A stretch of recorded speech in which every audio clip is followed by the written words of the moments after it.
That's what I thought. She half murmured and started to turn back around to wheel herself inside when she suddenly went rigid with fear. Her face went stark, pasty white until her eyes were two large crystal blue droplets. "Oh God! Colin! Behind you!" The second he saw her expression change, Colin spun around in a crouch. An immobilization disc slipped between his fingers as he stared down the empty corridor leading to the elevator. Perplexed, he glanced back at her, but she continued to stare wide-eyed past his shoulder. Slowly, Randy raised a trembling hand and pointed just beyond him. "What is that thing?" Colin looked again, but there was nothing there. "Randy, what are you talking about? There's nothing there." "Yes, there is." "What? What do you see?"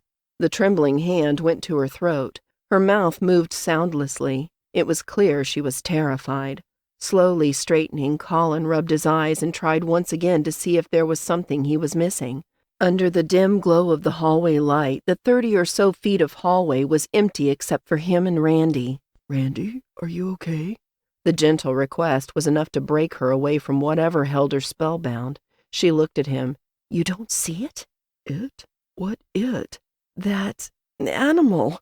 Or at least I think it's an animal."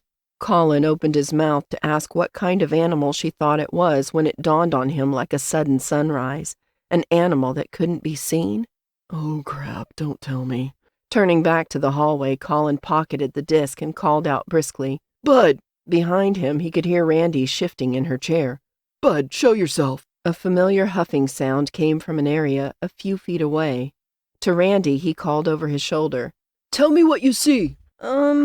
It's big, like a bear, but not a bear, with stripes like a tiger." "Oh, shit." Frowning, Colin realized something impossible was happening. The tigran had obviously followed him into the elevator and gotten off on the second floor. But how the hell was Randy able to see the creature when he himself had difficulty spotting the beast? "Bud, you heard me. Show." This time the air shimmered a few feet away until he could make out the animal slowly approaching him. The tigran's broad head was lowered. Bud knew he had done something wrong. "Colin, watch out!" "It's okay, Randy.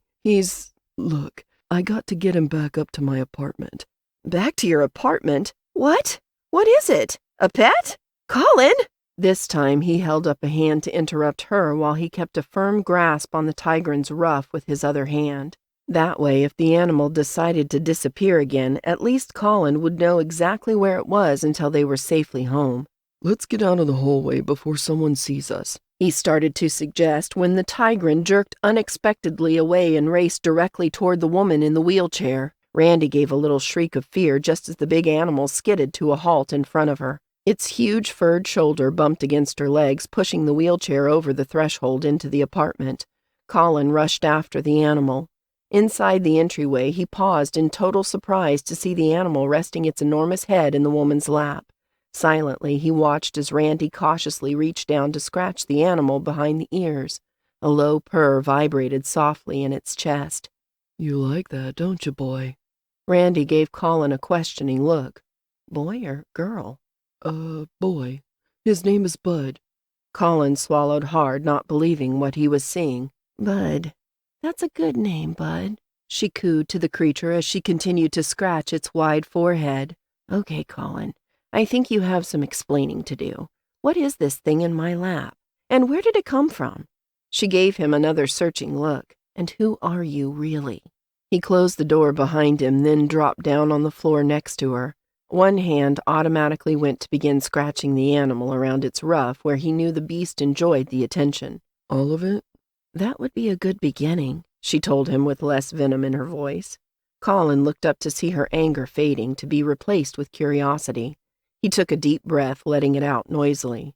"Okay. This is Bud. He's a tigran. I found—" "A what? What's a tigran?" "Just give me the chance to explain, all right?" he said with a hint of irritation coloring his voice. To his relief, Randy appeared chagrined and nodded. "Okay, maybe I need to go back a bit further. Randy, I'm not from this world. Yeah, you heard me right. This world, not this country.